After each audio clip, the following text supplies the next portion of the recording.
Hello, my name is Heidi. Welcome to the channel. This is my first video and I wanted to make two-part series about Seitseminen and about hiking there and hiking in the winter. In the first part I want to tell you about the national park itself, when it was found, to who is it for, and where is it, what you can expect to find there. And also I was hiking in Seitseminen with my friend a couple of weeks ago, so I want to tell you a bit about our experience and what trails we took, what kind of trails you can expect to find, what kind of terrain there is. And on the second part I'm going to film what kind of gears I had with me and what kind of gears you would need if you want to go hiking in winter. So welcome to the first part and first video of this channel.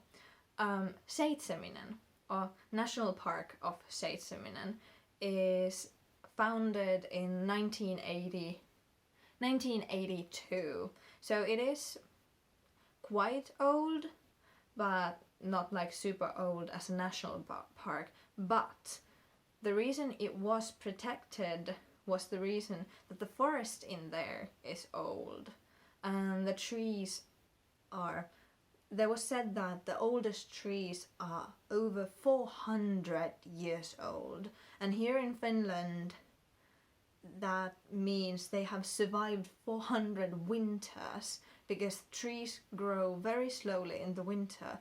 With my friend we tried to hug the tree and we couldn't touch each other's fingertips. So massive the trees were. Seitseminen is around 50, little less than 50 square kilometers, so not very massive park, but it's very nice area.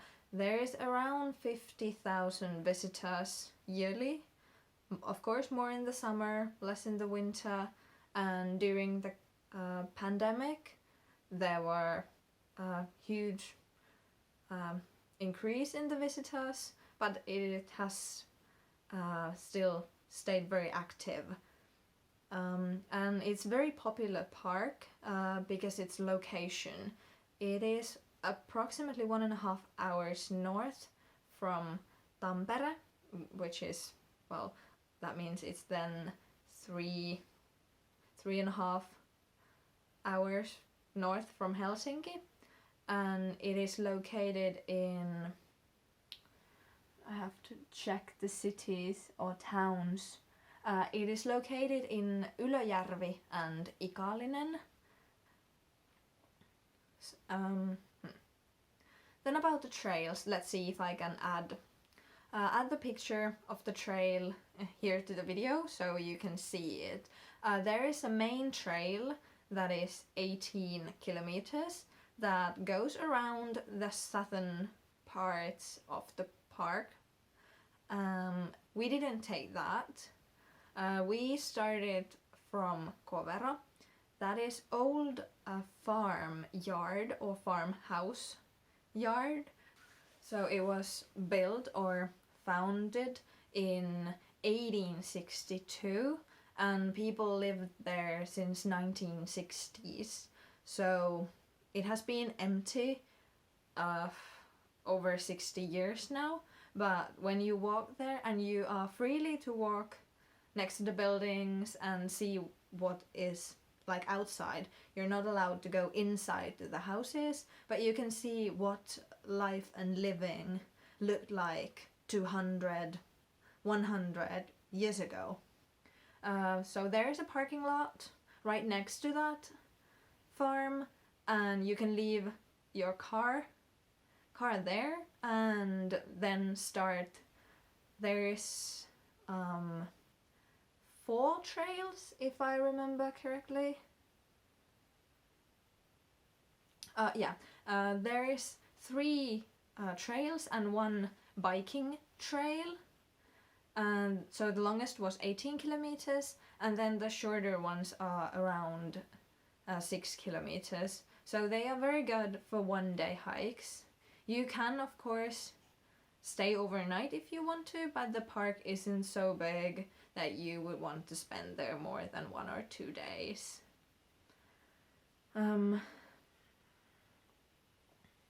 We decided that because the winter days are quite short, sun rises around 9 and sun goes down around 3 o'clock, so we knew that we have around 6 hours, and this is important. You need to know how long you can be so that you can calculate how fast you walk and how long trip you can take, because it's not safe and it's not recommended to hike in darkness unless you have good lightings with you, and anyway you need to have good lighting if something happens and your trip takes longer. But more about that in the next video where I talk about the gear. The time is 7:15. It is still dark outside, but we're awake, so that we will be hiking when the sun comes up. So the path we took, or we started walking, was the shorter one, the Torpparin polku, and at the beginning there you can see the long hill that was formed by ice age around 10,000 years ago. So the ice pushed the soil or the ground and formed hills, long shaped hills, and you will walk over or on top of that long hill. And there is also the oldest forest in the south. You're not allowed to walk there at all. You're allowed to walk around it and see from the hill. You can see the old forest, but only the forest caretakers are allowed to go there, and you must stay on the marked trail. The trails are marked well. You won't get lost even if there is snow and you can't see the trail very clearly. There is markings on the trees, so you won't get lost. Around halfway there was a crossing and we changed to the longer path. So we walked the Uittajan polku, which is the 18-kilometer long track, and then we came to a crossing, so we decided that we don't have time to walk the whole track. So we took a small shortcut from Jokiristi, and there was in this shortcut there was this old mill that was moved there from somewhere else. So when the house was built from the logs, you could just gather the logs and move it elsewhere if you needed to. And that mill was moved, I don't remember from where, but it was a couple 100 years old. And you're allowed to go into the mill, see the mill stones where they used to grain the grains, and yeah, it was weird. It was tilted. The floor was tilted, and when you went down, when you went in, it felt weird. It was built on top of a small river, so the river would spin the stones, the mill stones. After that, we walked to our lunch spot. We had our lunch at Liesjärvi. The evening before, I had prepared a lunch for us.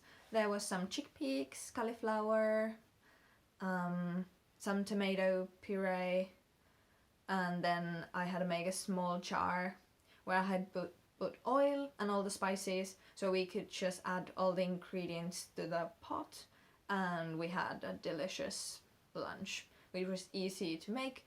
When you do a one-day hike, it is more convenient to take like ingredients that are not dried, because you don't have to carry more than one day's meals. If you go for a longer hike, then, and in later videos I can teach what kind of dried food I use.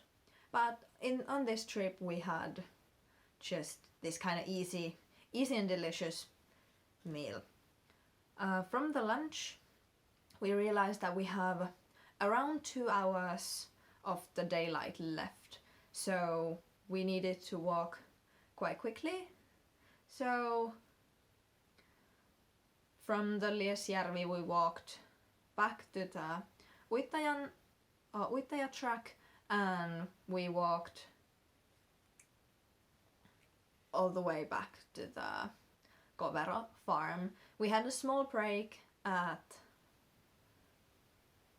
Haukilampi, and there was some other group who had made fire before us, and we could warm up, and there was also toilets at Haukijärvi, so no need to go into the forest. We almost missed like the sunset, so the cooking took a little longer than we had assumed. So if the sunset was at 3, we were around 3:45 back, so it was quite dark already, but we had our headlights, so it was okay. So who would I recommend this park to? It is easy park. There is not much elevation, not much climbing, not rocky terrain.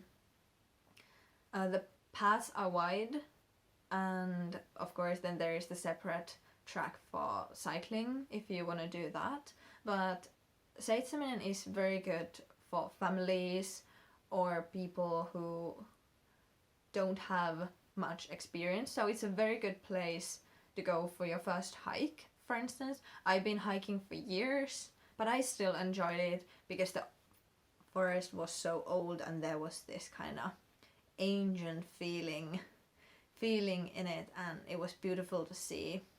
So well preserved nature areas. So I think there is something to see for everyone, but it is also good for children. There is the shorter few kilometer tracks, and the paths are easy and well marked, so you won't get lost. Also there are good stopping places, good fireplaces where there is like benches and even toilets, or I don't know if I can call them toilets. There is forest toilets. And if someone is going to ask, can I go with a baby and with wheels? No, that easy the tracks are not, even though some of them are like covered in like rocks, so they are quite easy to walk, but I wouldn't go with a baby unless you're able to carry in a backpack or a front bag. So yeah, Seitseminen is quite easy access. It's only a little more than an hour in the nearest big city, and the terrain is interesting but easy enough for beginners, but there is also interesting terrain and interesting stuff to see for someone who has been hiking more. It's an amazing place to photography.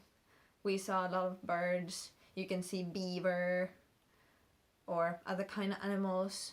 Some of the tracks were actually, one of the track or trail was closed because it said that there was some sort of nest.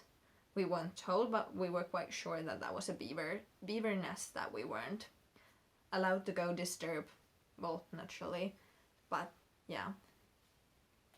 So I definitely recommend going there, and see you in the next video where I introduce the gears I had with me and what you should have when you hike in the winter. Bye!